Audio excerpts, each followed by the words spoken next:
What's going on, Jets fans? Welcome into the Jets Report. My name is Patrick Siepman, and coming up on today's show, we got a fun one for you guys. We're going to be talking about the Jets trading for Terry McLaurin. And the reason we're talking about this, Jordan Schultz tweeting this out yesterday saying sources, Commanders All-Pro wide receiver Terry McLaurin has made it clear to the team that he's frustrated with the lack of progress on a long-term deal.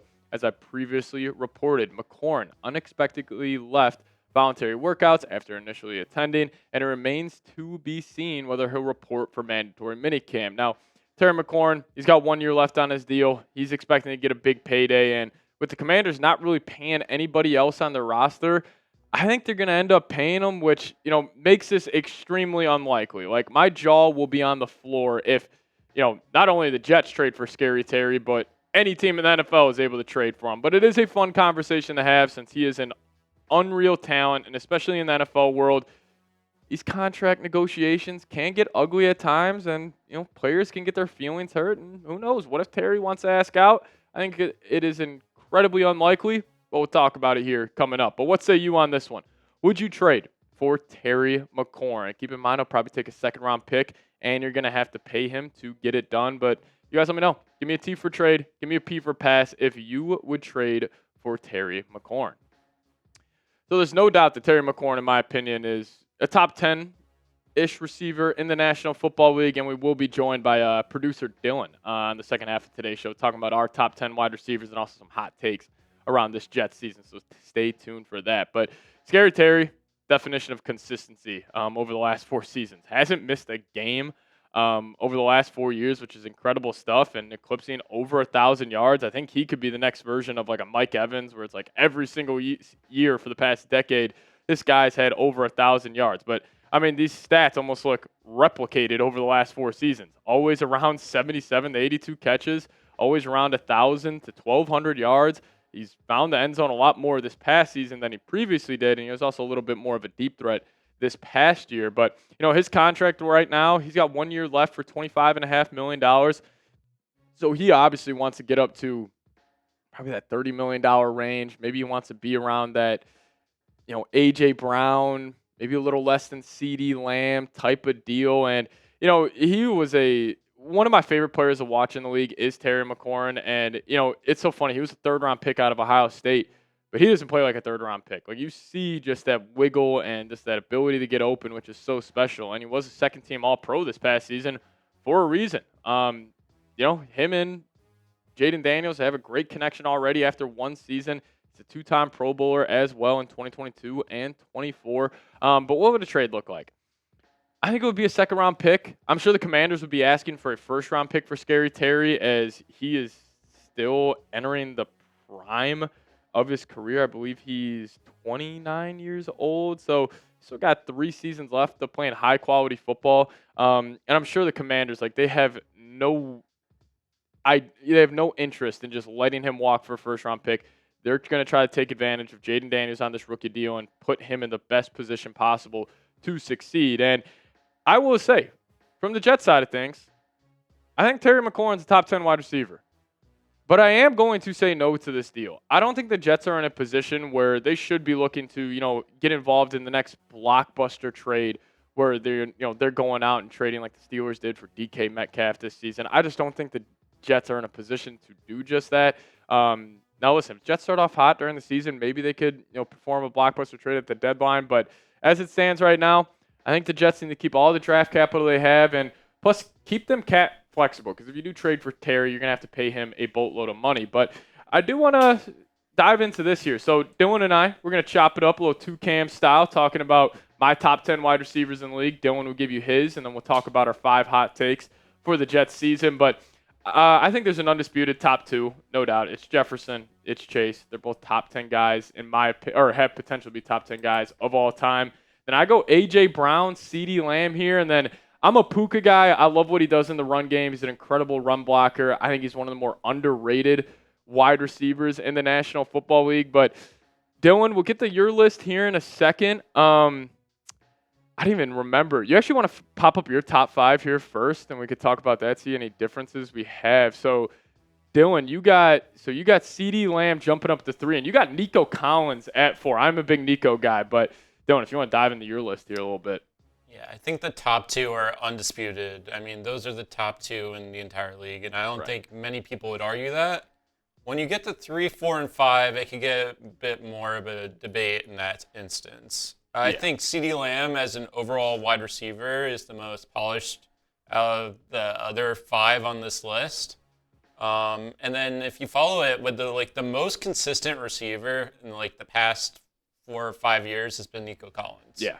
Nico's a stud. And also I feel like he's sitting on a year where he could go rip off like 17, 1800 yards this season with the Texans. But I will say on CD, I think he does have a chance to kind of join Chase and Jefferson in that undisputed top 3 class because, like you just said, there's an undisputed top 2. But I do think CD, like, he's got the natural talent to be, honestly, like, it wouldn't shock me if he maybe jumps like Chase or Jefferson for a year or whatever it may be. But I love the Nico Collins poll. And then I had, if you want to dive into 6 through 10 for me, I had Nico Collins at 6 on this list. Then I had Amon-Ra St. Brown at 7. And then I did have Garrett Wilson at 8. And then Terry McLaurin at 9. And then I'll give some love to Malik Neighbors here at 10. But I also think, like, Garrett Wilson, he's a guy that could jump into the top 5 here potentially after this season. Dylan, if I forget your 6 through 10 here. So you had Puka. So we have the same top 6, just 4 through 6 or 3 through 6 in different orders. So you go Scary Terry at 8, and you go Garrett Wilson at 9. Battle of the Ohio State guys. Yeah, I was flip-flopping between these two, but as of right now and what Terry McLaurin has done throughout his career, I think he's the better overall player than Garrett Wilson because Garrett Wilson hasn't had consistent quarterback play at all. Yeah.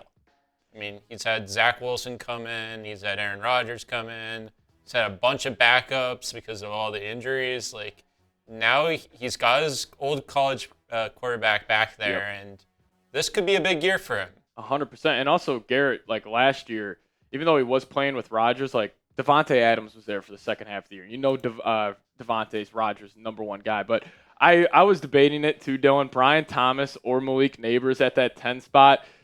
Something about those LSU wide receivers where I feel like we could be looking up in 5 years from now and it's like, oh, the top 4 wide receivers in the league are all from LSU. But overall, I mean, Dylan and I were talking about it before the show, and you could speak on this too, Dylan. Like, the wide receiver position in the NFL right now, it is absolutely loaded. Like, we were debating on Mike Evans, and I know you had a tough time not including him on your list too. Yeah, if I had to throw anyone else at 10, it'd be Mike Evans. I mean, he's a bona fide Hall of Famer. Like, he's going to be a first-class guy. What he's done in his NFL career is insane. Yeah. He's a Super Bowl champion, and, I mean, he just doesn't get enough respect, I think, from the league. Still doesn't get enough respect. And he's on 10, 11 straight 1,000-yard seasons. I had a tough time leaving Mike Evans off this list as well. But I will say, both of us do agree, though, that Garrett Wilson is in an interesting spot and honestly a great spot where he could potentially be a top 5 guy in the league next season. Now, he is going to have probably a 1,400 yard year, but it was actually Ben Solak of ESPN. He was talking about Wilson. He was like, I wouldn't be shocked if Wilson ends up leading the league in receiving because of that major drop-off between, Garrett Wilson being the number 1, then the Jets still having a question mark at the number 2 spot. So, like Dylan was saying, he's got that connection with Justin Fields. I think he has a chance to be top 5. But again, with how stacked the wide receiver position is, like, to get into that top 5, you're going to have to knock off Nico Collins. Like, I don't think A.J. Brown or CD is going anywhere. Like, Puka maybe has not as a productive year with Devontae Adams there, but the receiver position in the NFL, I think we're in the golden era as it stands right now. But what do you guys think? And you guys could also drop your top 10 wide receivers down below in the comment section. I'd love to see all of your guys' responses there. But will Garrett Wilson be a top 5 wide receiver after this season? Give us a Y for yes or give us an N for no down below in the comment section. All right, so Dylan and I want to keep on chopping it up here, talking about our hot takes heading into the season. It's that time of the off season where you just kind of get to say, ludicrous shit about your football team. So I took over hot take number 1, 3, and 5. Dylan had number 2 and 4. And my first hot take here, Dylan, is the Jets will have a top 5 rushing offense in the league. Now, we have been talking about it a ton here on the channel where the Jets, they have made it very clear they're going to be heavily invested in running the football. You got to improve the offensive line.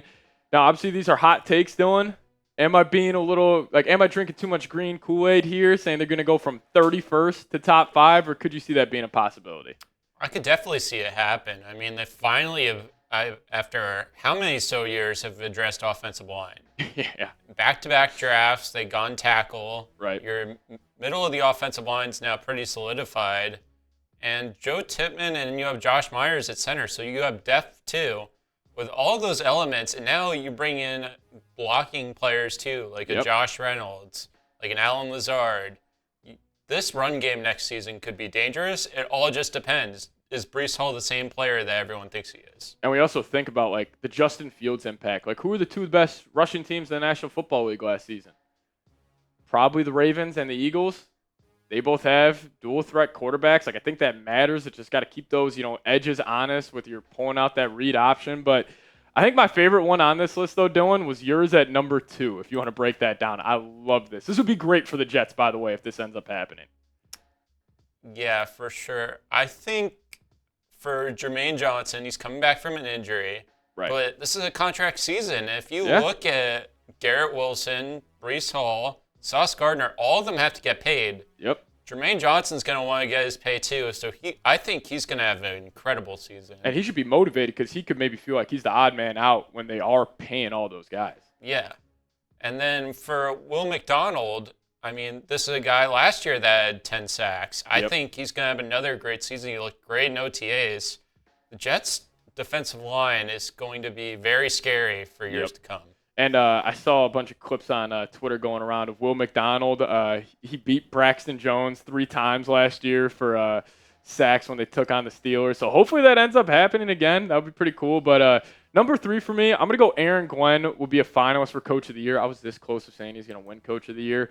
But I think if they would have to, or if Glenn would be a finalist, Week 18's rolling around, and the Jets, maybe it's a win-in situation where if they win that football game, they get the 7 seed. But I still feel like people are so down on the Jets this season, where I thought they were the most overrated football team going into the year last year, where now I feel like they're the most underrated team. And with their win total being 5.5, if Glenn could get them to 9-10 wins, I think that's on the table. It's definitely on the table, and the Jets haven't had a coach like Aaron Glenn since I've been alive. You could argue maybe Rex Ryan, but Aaron Glenn is bringing the old traditional football ways to the Jets, and that's what this team has needed. It's needed a culture change. Robert Saleh tried to bring a new culture there, and it ended up burning out because he brought in the drama maker that is Aaron Rodgers. Yep. So now you got a cool, collected quarterback in Justin Fields. Pair him with Aaron Glenn, and look, this team, there's not pressure on them to win right now. Not at all. That's a great point. So it could go any way for the Jets this season, and let's say they burn out this year. Right. They still have the core elements to be a good team for years to come. The bones are there for the Jets, As long as Woody Johnson doesn't pull the plug too early, because we've seen that happen before. But 100%. I think Aaron Glenn, he's definitely the right guy for the Jets. And then Dylan, you stole one of mine at number 4 here. Mason Taylor. That's our guy, Dylan. We're big fans of him here on the program. But you're going, he will be the second leading receiver for the team. I think that's Dylan, I don't mean to call you out here. I don't even know if that's a hot take. Really? Yeah, who would you say if we were going competition to be second? Say an Arian Smith, Josh Reynolds maybe. Yeah. What about a sneaky one like Breece Hall? Yeah, Breece Hall could be up there also. Jeremy Ruckert. Yeah, maybe if he's getting more reps at that spot. But I love that one. I think Mason Taylor's going to have an awesome year. And then my last one, I'm going the Jets finish second in the AFC East. I'm not a believer in the Patriots. I'm not a believer in the Dolphins this year. Were you saying that maybe you think the Dolphins could finish 4th in this division? And I think they could. Would not be shocked whatsoever. And I think if people heard that, Jets finishing second in the AFC East, they would all probably look at us ludicrous. But, see, I'm going to call myself out on this. I don't even know if that's that of a hot take. It was at least just the way I'm thinking about this football team and how they're going to operate. But, Dylan, I think these are good. I also think maybe we could run this back on a future show and get even crazier with these takes as we are on the dog days of the offseason. But, yeah, those are our hot takes for the Jets 2025 season. I think all of these have a chance of happening.